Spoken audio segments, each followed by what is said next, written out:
اللہ کسی کی مدد کر رہا ہے؟ نہیں، اللہ ہمیں اپنے ساتھ ہم کلام ہونے کا طریقہ سکھا رہا ہے کہ مجھ سے کیسے باتیں کرنی ہیں. اور یہی صورتحال دعاؤں کی ہے کہ جب ائمہ معصومین اور انبیاء علیہ السلام کی زبان سے یہ کلمات نکلتی اللہم اغفر لی الذنوب کہ میرے فلاں گناہ معاف کر دو، فلاں گناہ معاف کر دو. نہیں، وہ تو معصوم ہے. وہ ہمیں سکھانا چاہتے ہیں کہ اپنے خالق سے کس طرح مخاطب ہونا ہے. ہمیں تو مخاطب ہونے کا ڈھنگ ہی نہیں آتا، ہمیں تو مانگنے کا ڈھنگ نہیں آتا. تو اس لیے کہا گیا کہ خود نہیں مانگ سکتے نا تو مانگنے والوں کے ساتھ آمین ہی کہہ دیجیے. حضرت زہرا سلام اللہ علیہا کھڑی ہیں، دعائیں مانگ رہی ہیں، میرا اللہ فلاں کو معاف کر دے، فلاں کو معاف کر دے، فلاں کو معاف کر دے. امام حسین علیہ السلام فرماتے ہیں میں کافی دیر انتظار کرتا رہا کہ کس وقت میری اماں حضور جو ہے وہ اپنے لیے دعا مانگے گی، لیکن بی بی کی دعا ختم ہو گئی، اپنے لیے کوئی دعا نہیں مانگی. تو میں نے عرض کیا اماں حضور آپ نے اپنے لیے تو کوئی دعا نہیں مانگی. تو آپ نے فرمایا کہ جب کوئی انسان کسی دوسرے انسان کے لیے دعا کرتا ہے تو کریم پروردگار اس دعا مانگنے والی کی دعاؤں اور حاجات کو، کیونکہ جانتا ہے ولی من بعزت الصدور ہے، اس کی دعاؤں کو، بن مانگی دعاؤں کو پہلے قبول کرتا ہے. جس کے لیے اس نے دعا مانگی ہے اس کو بعد میں قبول کرتا ہے. تو یہ ائمہ معصومین یا انبیاء نے ہمیں اپنے مالک و خالق سے ہم کلام ہونے، مانگنے، عبادت کرنے کے یہ طریقے سکھائے ہیں. ہمیں ان کو آگے لے کے بڑھنا ہے جس سے یقیناً ہماری دنیا. اور ایک اور بات بھی، درود، مثلا درود کی بات چل رہی تھی. رسول اکرم صلی اللہ علیہ وسلم تو رحمت اللہ عالمین ہے. ہم درود پڑھتے ہیں، کیا کہتے ہیں؟ تو رحمت نازل فرما محمد و آل محمد پر. وہ تو اب رحمت مجسم ہے. تو حضرت امام باقر علیہ السلام سے کسی نے یہ سوال کیا تو آپ نے فرمایا جاؤ ایک گلاس لے آؤ یا پیالہ اور ایک سراہی میں پانی لے کے آؤ. وہ لے کے آ گیا. فرمایا اس پیالے کو گود میں رکھ لو. رکھ لیا. فرمایا سراہی سے پانی ڈالو. پانی ڈالا. فرمایا اور پانی ڈالو اور پانی. اب پانی پیالہ بھر گیا، اچھل اچھل اس کے کپڑوں پہ پڑ رہا ہے. آخر وہ مجبور ہو کے بول کے عرض کرتا ہے اے فرزند رسول، آپ کے حکم کی تعمیل میں پانی تو میں ڈالتا جا رہا ہوں، ڈالتا جاؤں گا، لیکن مجھے سمجھ نہیں آ رہی، پیالہ بھر چکا ہے، کپڑے بھیگ رہے ہیں، پیالے میں گنجائش نہیں. تو آپ نے فرمایا میں نے تیرے ہی سوال کا تو جواب دیا کہ رحمت اللہ عالمین کا پیالہ رحمت تو بھرا ہوا ہے. ہم جب درود بھیجتے کہ اللہم صلی علی محمد و آل محمد تو وہ اس پیالے کے، رحمت کے پیالے سے ٹکرا کے ہمارے اوپر برستا ہے، فائدہ ہمیں پہنچتا ہے. رسول تو رحمت اللہ عالمین. جزاک اللہ، جزاک اللہ. ڈاکٹر ضیاء اللہ شاہ بخاری، ایک دکھتا ہوا سوال آپ سے، کیا ایسا ہوتا ہے کمل میں، ایسا کیا آ جاتا ہے کہ دعائیں بے اثر ہو جاتی ہیں؟ بسم اللہ الرحمن الرحیم. بلا شبہ دعا نبی کریم رؤوف الرحیم صلی اللہ علیہ وسلم نے اس کے حوالے سے ارشاد فرمایا ہے کہ انہ لا يرد القضاء الا الدعاء. دنیا میں اللہ کی تقدیر کو بدلنے کی طاقت اور قوت، صلاحیت یہ کسی کے پاس نہیں، نہ انفرادی طور پر نہ اجتماعی طور پر. البتہ دعا کے عمل میں اللہ نے اتنی طاقت، اتنی قوت، اتنی تاثیر رکھی ہے کہ یہ اللہ کی تقدیر کو بھی بدل دیتی ہے. الدعاء ينفع فی ما نزل و فی ما لم ينزل. آپ نے دوسری حدیث میں فرمایا کہ تقدیر کے دو حصے ہوتے ہیں. ایک حصہ وہ ہوتا ہے جو نازل ہو جاتا ہے، انسان تندرست تھا، بیمار ہو گیا، کاروبار بہت عروج پہ تھا، اچانک خسارے کا شکار ہو گیا، انسان مقروض ہو گیا، علی حد القیاس. اور ایک تقدیر کا بھی حصہ آنے والا ہے، اگلے مہینے آنا تھا، اگلے ہفتے آنا، اگلے سال آنا. تو نبی کریم علیہ السلام فرماتے ہیں کہ دعا کے اندر اللہ نے اتنی طاقت اور تاثیر رکھی ہے کہ جو آنے والا ہے اس کو ٹال دیتا ہے، جو نازل شدہ ہے اس کو تبدیل کر دیتا ہے، بیماری کو تندرستی میں، بدحالی کو خوشحالی میں. یہ اس دعا کے اندر ما من مسلمین یدعو بدعوۃ الا اعطى اللہ بإحدى الثلاث اما ان يعجل اللہ له دعوته واما ان يدخر له في الآخرة واما ان يصرف عنه السوء بمثلها. فرمایا کہ جب مسلمان دعا کرتا ہے صدق کے دل سے، اللہ اس کی دعا کے عمل کے نتیجے میں اسے 3 نعمتوں سے ایک نعمت ضرور عطا کر دیتا ہے. نمبر 1 جو مانگ رہا ہے نا وہی عطا ہو جاتا ہے. نمبر 2 بعض اوقات وہ ایسی چیز مانگ رہا ہے جو اللہ ازلی ابدی علم والے، اللہ ارحم الراحمین، وہ سمجھتے کہ اس کو یہ چیز مل گئی، نقصان ہو گیا اس کا، اللہ اس کو نقصان سے بھی بچا لیتا ہے، لیکن دعا کو اٹھا کر آخرت کے لیے ذخیرہ بنا دیتا ہے، یا اس دعا کی عوض میں اللہ آنے والی تقدیر کو ٹال دیتا ہے.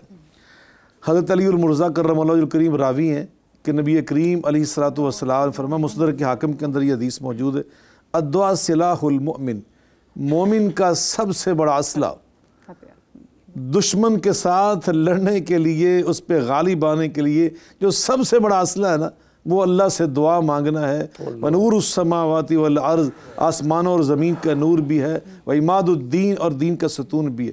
آپ نے بڑا سوال کیا نور بھائی، اللہ کو سلامت رکھے، کہ دعائیں ہماری بعض اوقات اثر انداز نہیں ہوتی، ان کی تاثیر وہ نہیں ہوتی جو نبی پاک نے ابھی بیان فرمائی۔ ہر مسلمان یہ چاہتا ہے میں ہاتھ اٹھاؤں اور مجھے 3 نعمتوں میں سے ایک نعمت تو مل جائے۔ تو اس میں سب سے پہلی بات یہ کہ آقا خود فرماتے ہیں، چونکہ نبی پاک کی محبت کا یہ دن ہے، ویسے تو ہر دن ہی ہماری ہر لمحہ ہر گھڑی وہ آپ کی محبت کے بغیر ہمارا بے اثر ہے، بے معنی ہے، بے لذت ہے، بے رنگ ہے، بے خوشبو ہے۔ جب انہیں یاد کر لیا تو صبح مہک مہک اٹھی، جب ان کا غم جگا لیا تو رات مچل مچل گئی۔